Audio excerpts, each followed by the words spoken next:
The Seahawks are not strangers when it comes to drafting players that participate in the Senior Bowl. Who are the 10 best players the Seahawks have picked that participated in Mobile? Nick Lee and I are going to be breaking it all down on a Blue Friday edition of Locked On Seahawks.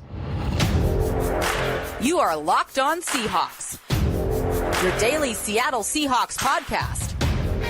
Part of the Locked On Podcast Network, your team every day.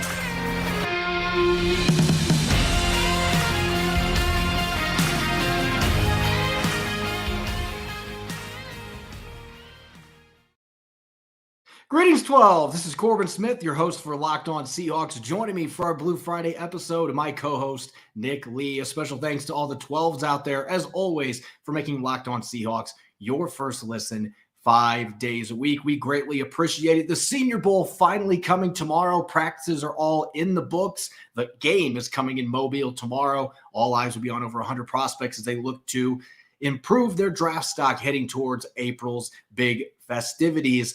We'll be looking at the top 10 picks the Seahawks have made with Senior Bowl players under John Schneider and Pete Carroll. Plus, we'll be looking at some of your selections from the Senior Bowl on Fan Fiction Friday. And we'll be starting free agency frenzy with the AFC East, looking at some players that might interest the Seahawks heading towards free agency at the start of the league year in March. This episode is brought your way by LinkedIn Jobs. LinkedIn Jobs helps you find the candidates you want to talk to faster. Post your job for free at linkedin.com/lockedonnfl. Now for your lead story here on our Blue Friday edition of Locked On Seahawks. All eyes will be on over 100 prospects tomorrow when the Senior Bowl All-Star Showcase takes place in Mobile. And this has been an event that John Schneider and Pete Carroll have prioritized above all else in the pre-draft process. They've picked nearly 40 players that participated in the Senior Bowl in their 13 years at the helm. And they're certainly going to be looking closely for some players that they can pick with a bunch of draft picks coming up in April, including 4 picks in the first and second round.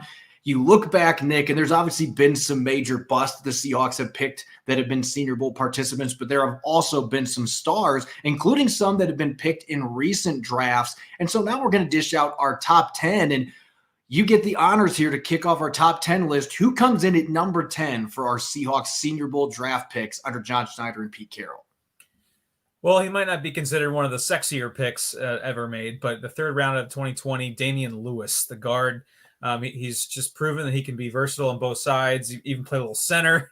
He's played in 16 games, 2 of his first 3 years in the league.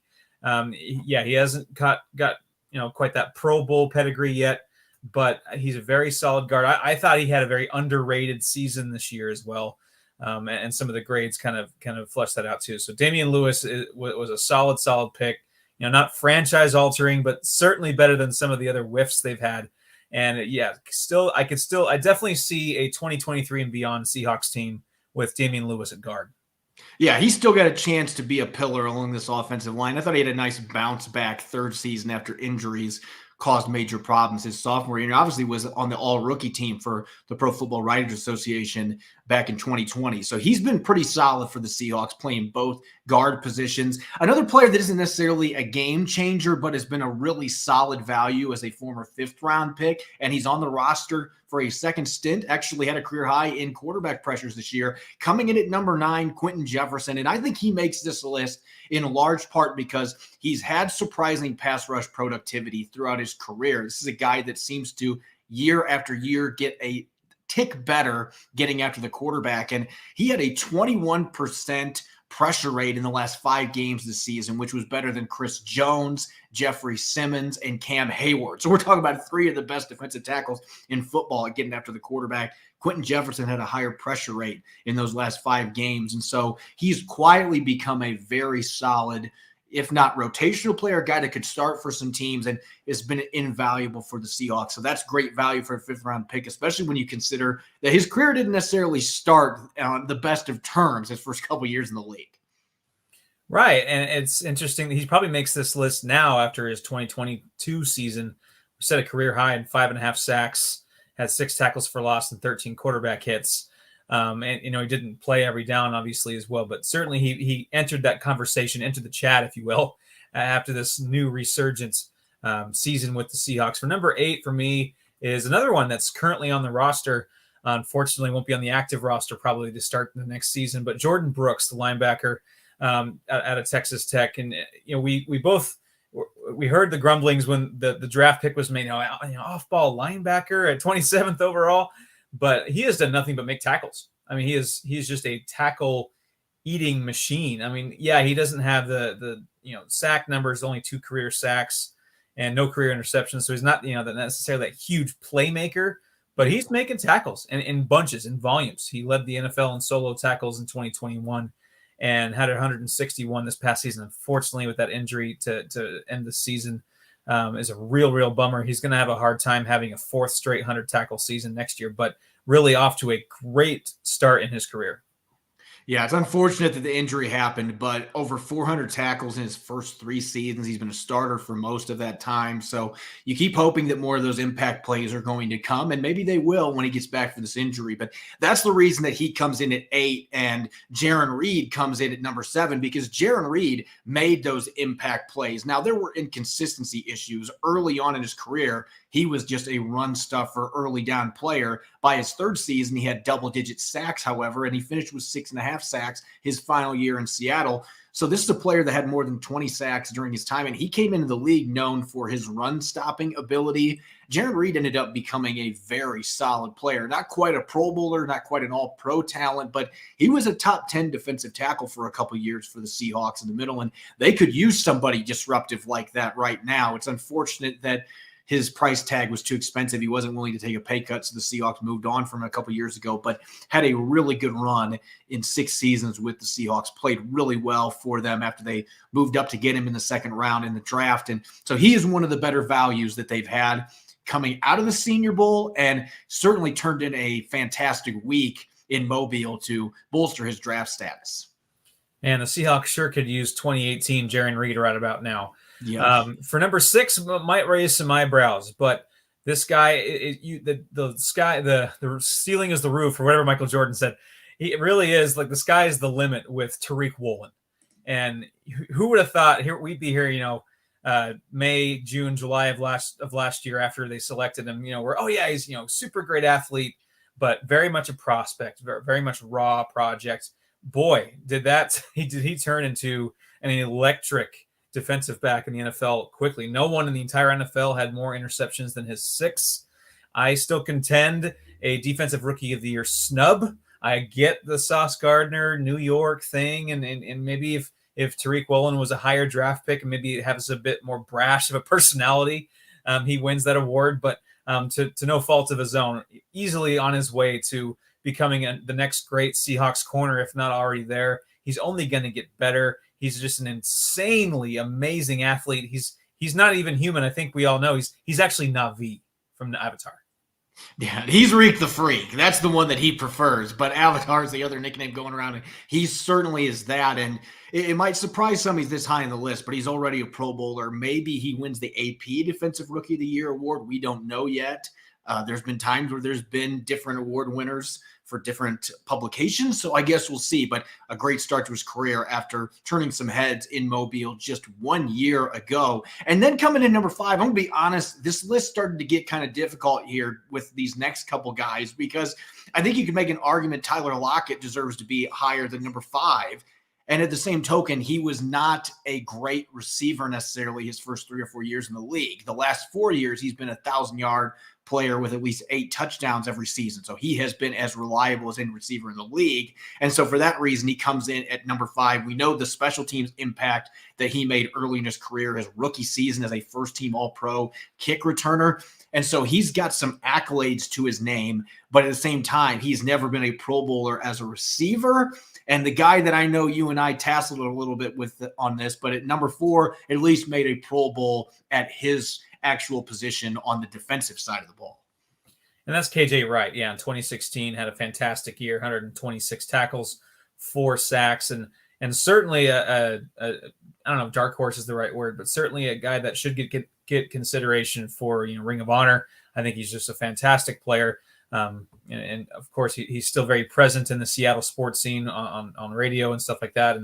And just overall, just a classy guy as well, but consistent. He was definitely the Robin to Bobby Wagner's Batman, which is no slight on him.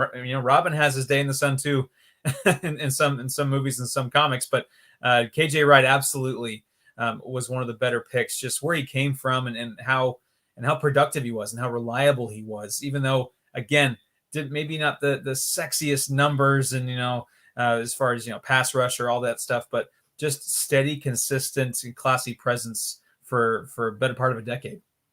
And our final three, I think you could make an argument it's 1A, 1B, and 1C. I think you can make arguments for all three players as Hall of Famers, although the guy that we picked at number 3, I don't know if his prime was quite long enough to get into the Hall, though Richard Sherman was as good as any corner we have ever seen in a 4 or 5 year period, with the interceptions and having a no-fly zone and quarterbacks like Aaron Rodgers just simply avoiding him like the plague. And so Richard Sherman, with that boulder on his shoulder, former receiver turned corner, goes in the 5th round. He's not fast enough. He's not quick enough to play corner. And all he did is just rack up interceptions in bunches. We know the famous tip play in the NFC Championship game against the 49ers. So there may be some fans who think he deserves to be higher on this list. The issue, of course, is that he is kind of a borderline Hall of Famer. And I think the other two players that we have here wrapping up our list, again, you could say 1A and 1B. Both of them look like they have slam dunk candidacies. Even if one of them had a bad first season in Denver,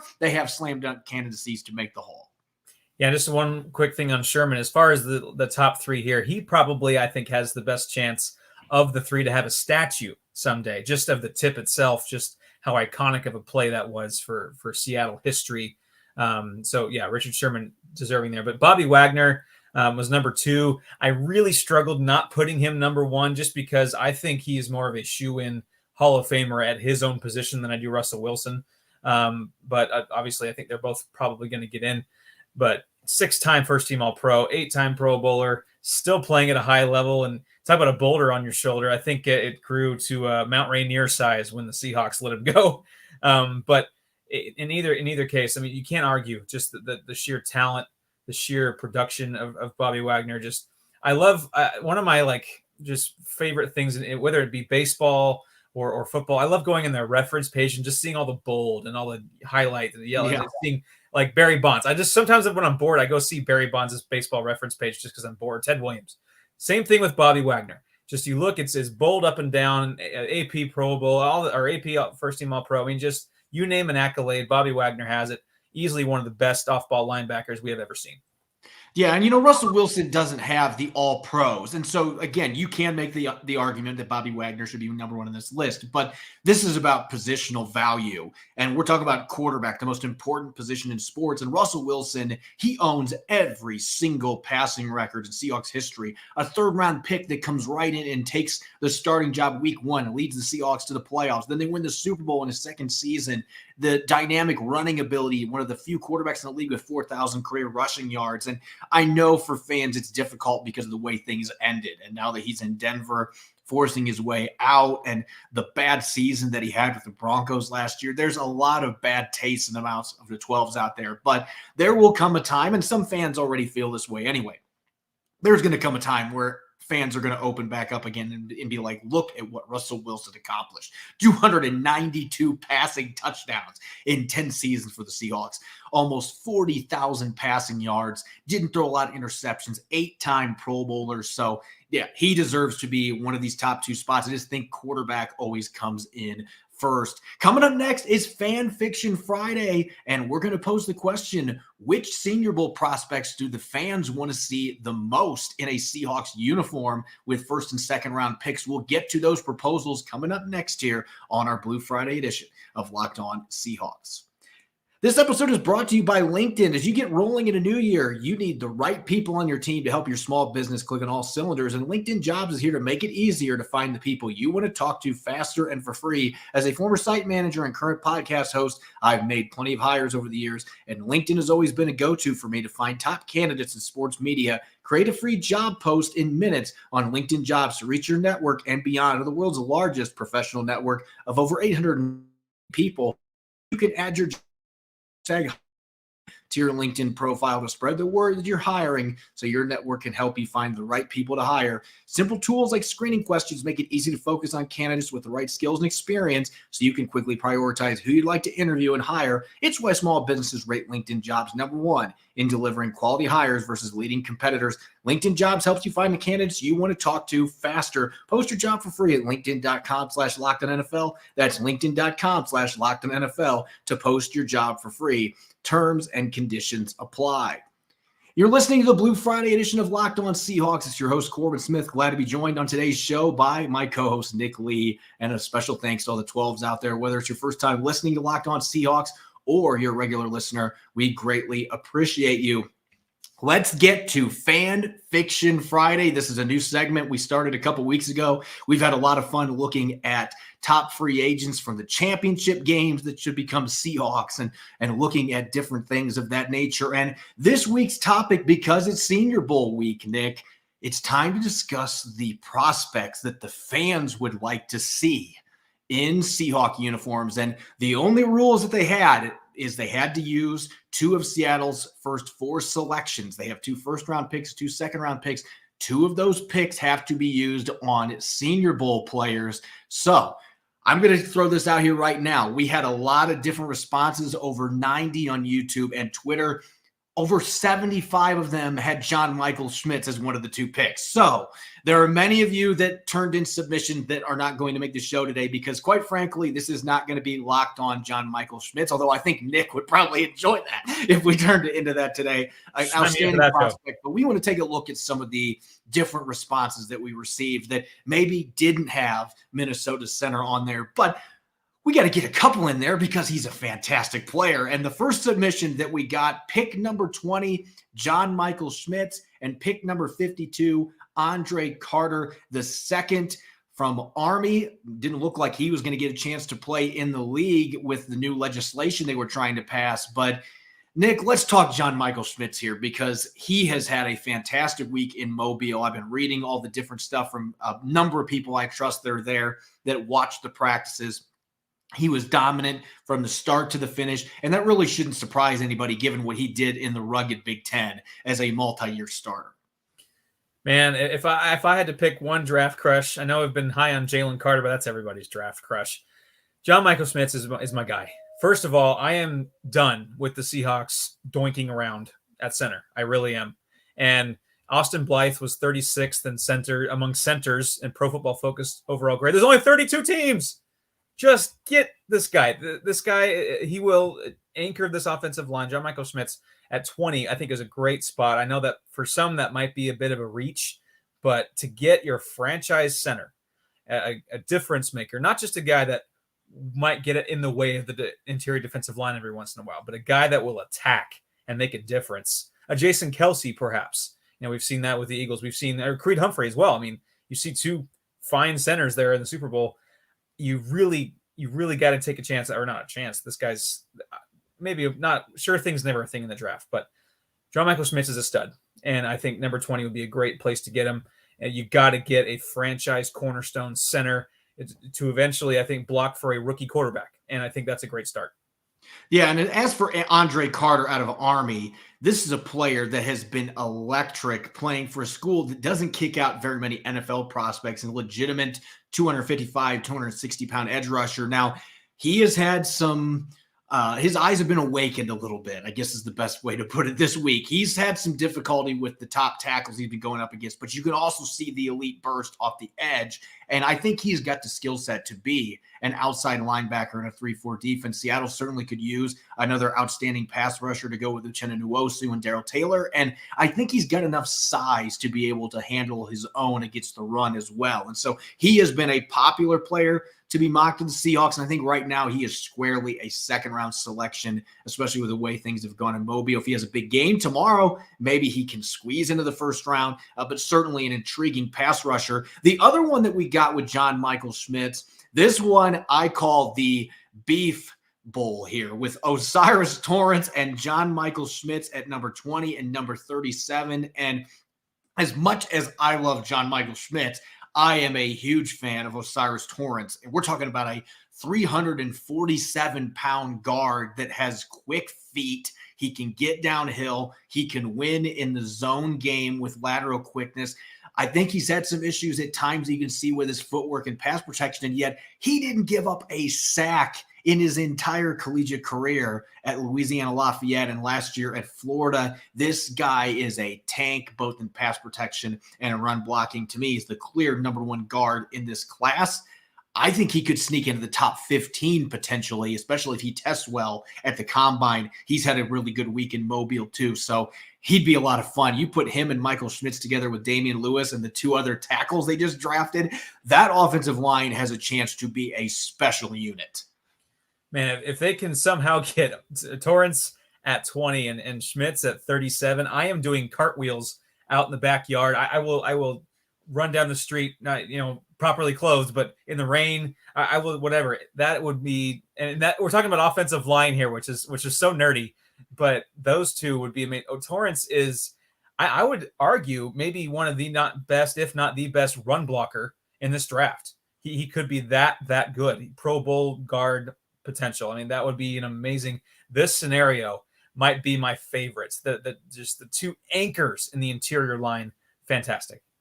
Yeah, kudos to Cameron McPherson on that one. Our first one, we had like 6 different people submit those, so not going to be citing all 6 of you, but that was the most common one with Michael Schmitz and Andre Carter. But a credit to Cameron McPherson there, going with the beef and really upgrading the offensive line. This one coming from Doug on YouTube. This one was exciting because there's a little controversy here. At pick number 20, one of the first rounders, let's get another receiver to go with Tyler Lockett and DK Metcalf. And Rashee Rice out of SMU. He's one of my favorite receivers in this class. 6'3", can win vertically, can create after the catch. And Nick, another offensive lineman that I know that you have a lot of excitement about. If they can't get their hands on John Michael Schmitz, Cody Mock out of North Dakota State. I've made the joke. He looks like he should be on the show Vikings. He's missing teeth. He's got long blonde hair, but this kid can play football, and he's a versatile blocker that could play both guard spots. He's played tackle at college. Maybe he's a tackle in the NFL, but I think he's a better guard prospect, which would fit Seattle's needs. Yeah, can he? Is he busy during the winter? Can he be an enforcer for the Kraken? I mean, that's just kind of what he looks like. Alexiak might have a thing or two to say about that with the Kraken. Anyway, for Rice's sake, I mean, you like production. You got it. 1,355 yards, 10 touchdowns in 12 games for SMU this past year. Definitely went to the school of DK Metcalf as far as size and athleticism. But he also went to the school of DK Metcalf as far as limited route tree and some of the drop issues. But there's a ton of upside there, an absolute ton of upside. And if he's probably projects as a high number 2 receiver or low number 1 receiver someday. He's that good. He's got that much, upside. 6'3", 206. He's drawing comparisons to Chris Godwin from the Bucs.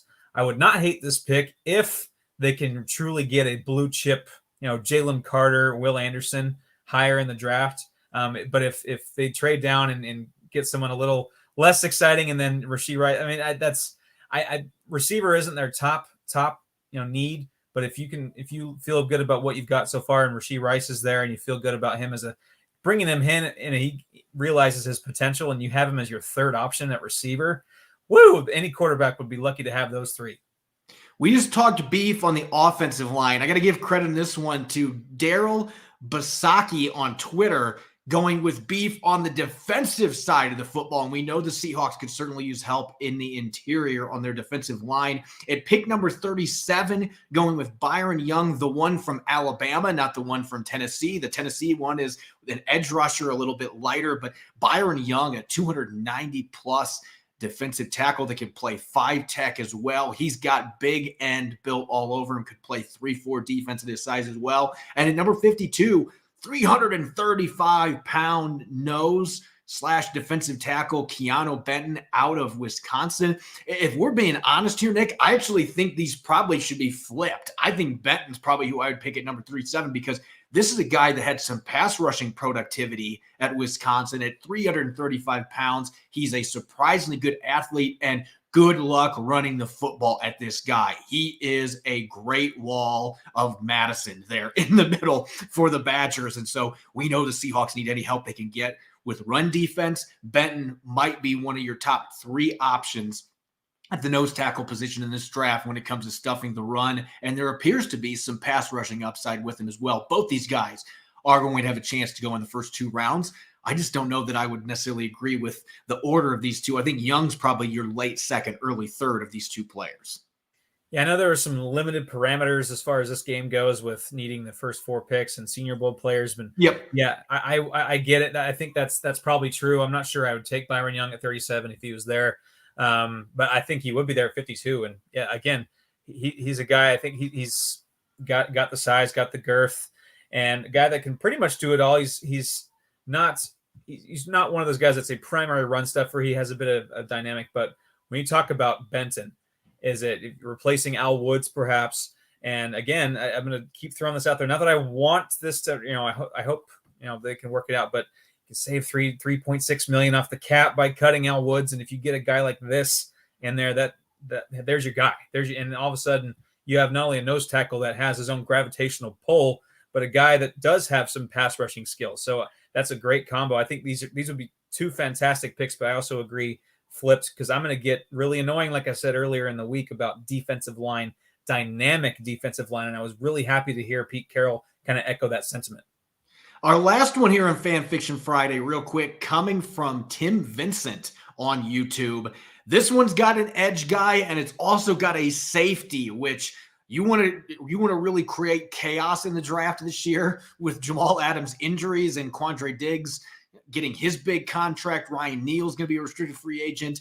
They've got a lot of safety talent, so that might not necessarily seem like a position of need. And yet, with the injuries, if you're looking for a player, I don't want to make Cam Chancellor comparisons because I don't know that we'll ever see another Cam Chancellor, but J.L. Skinner out of Boise State at pick number 37, if he is still there at that point, I think he has a chance to go in the first round. We're talking a guy that's 6'4", has really good ball skills, has a bunch of interceptions at Boise State. He can play in the box. I don't think he can play the single high safety stuff, but he's not going to need to because this guy is your prototypical modern strong safety that has enough positional versatility. You can move him around, ball skills, run stuffing ability. He looks like a complete package at that spot, a game changer that you can really use as a chess piece. If he's still there at 37, Pete Carroll and John Schneider are going to have a very hard time not pulling the trigger.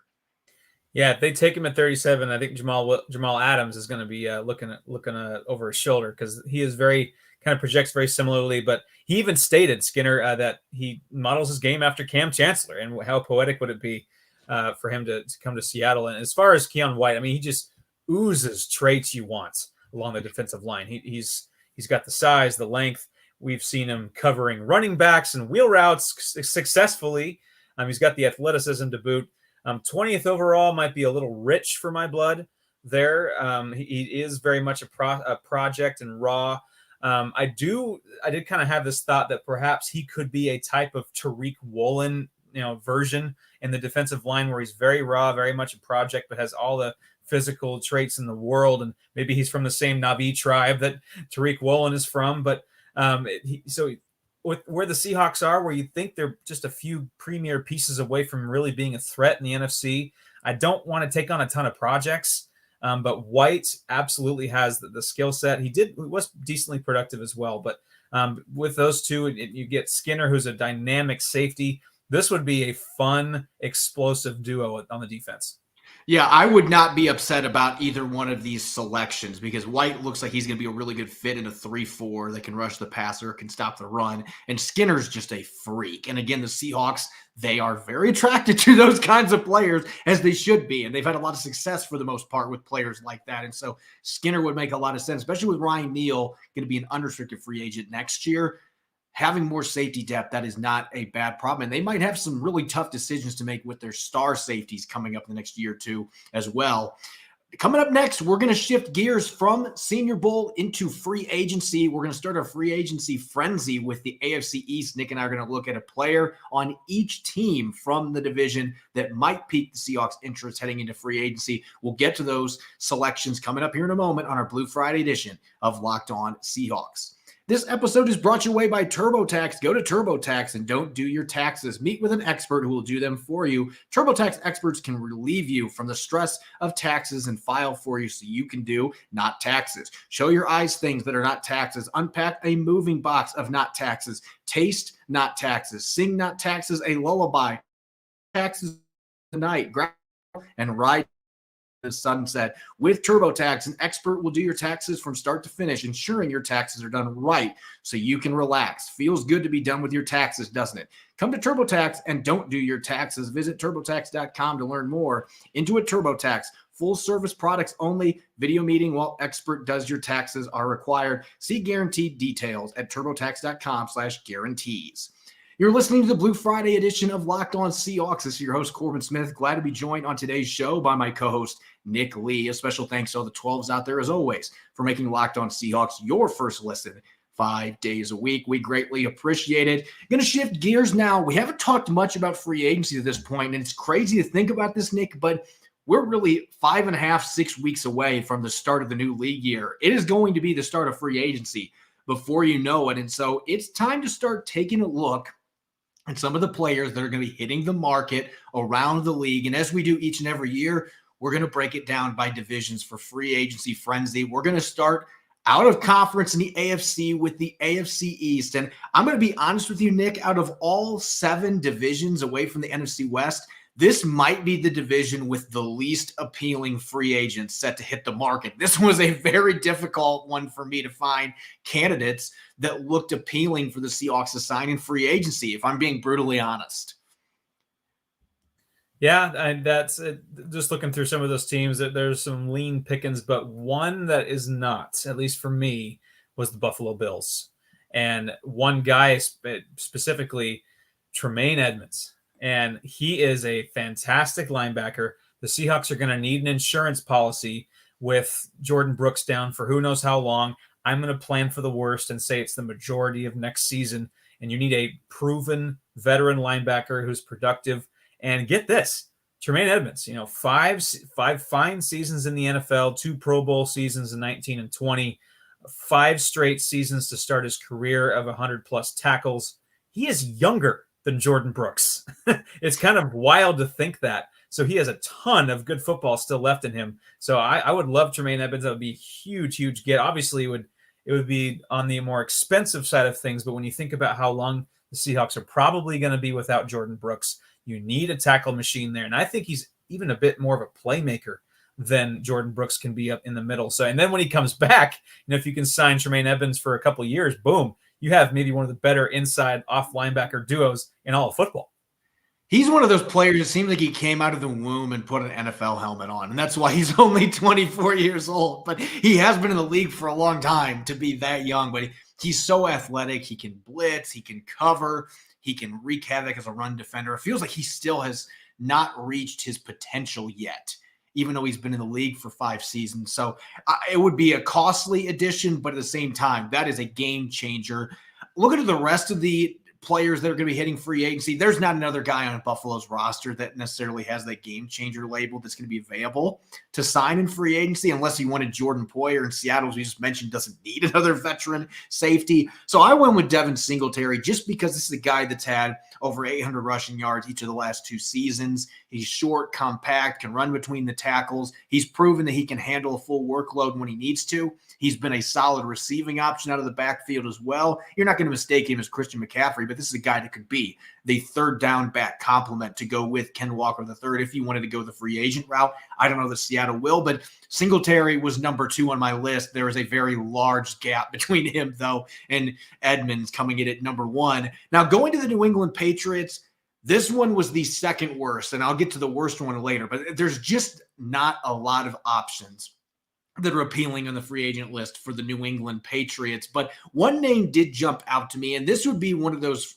one-year flyers on a guy that hasn't performed at the NFL level like I expected he would coming out of Vanderbilt a couple years ago, and that's Jawan Williams. He's a 6'3" corner, long arms, had a really productive career in the SEC, but he has only started a handful of games. He missed all last season with a shoulder injury, has no interceptions, hasn't gotten his hands on the football a lot. It just didn't work out as New England hoped it would. And yet I looked back at the tape at Vanderbilt and I saw a guy that could be a really good NFL corner. And Seattle, they've got a track record of taking guys like that and turning them into really good players.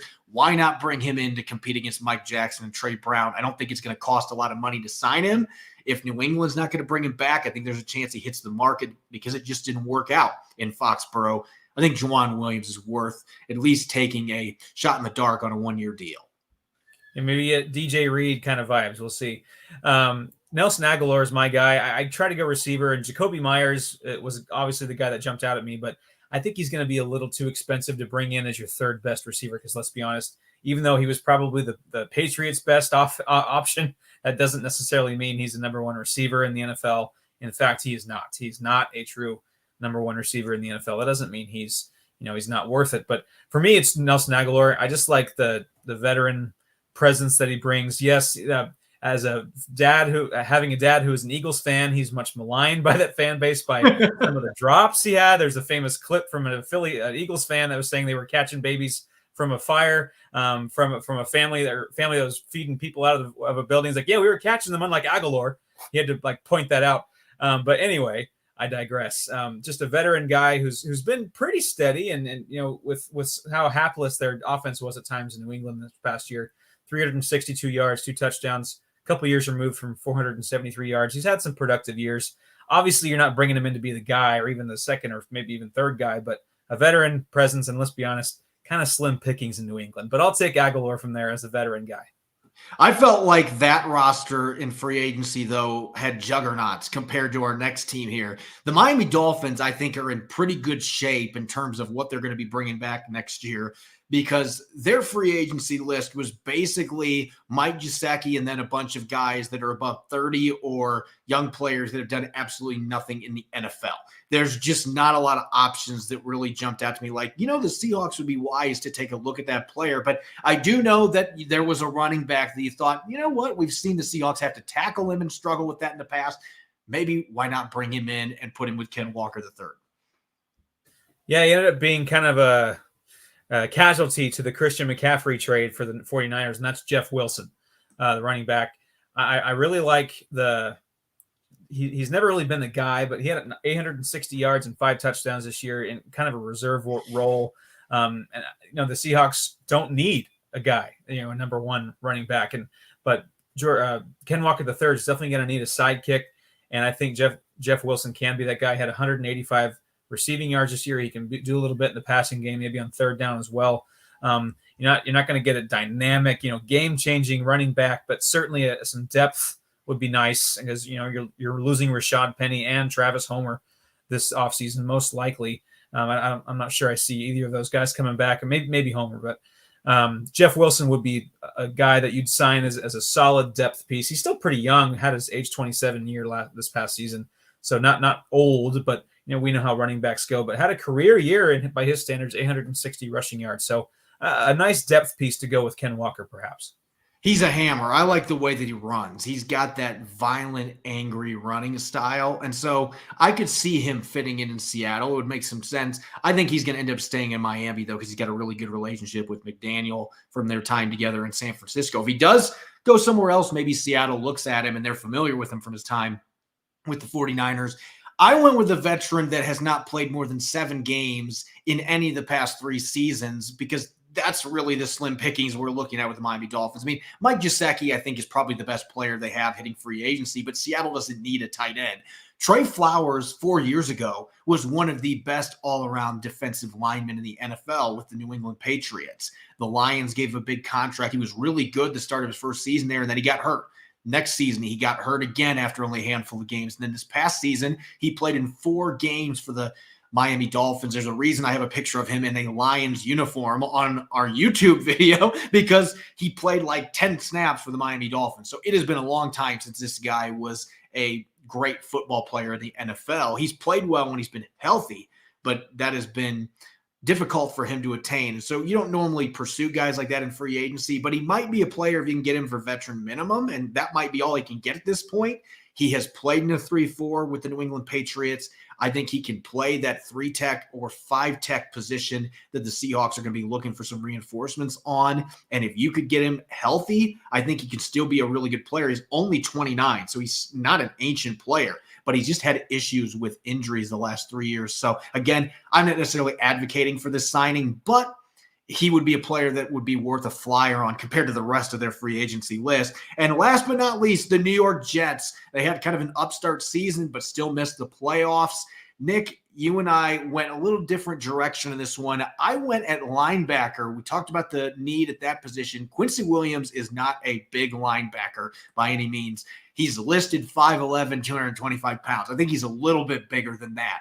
But this player has had over 100 tackles each of the last 2 seasons. He's had 5 sacks combined in those 2 seasons, so he can blitz some. He forced 3 fumbles in 2021.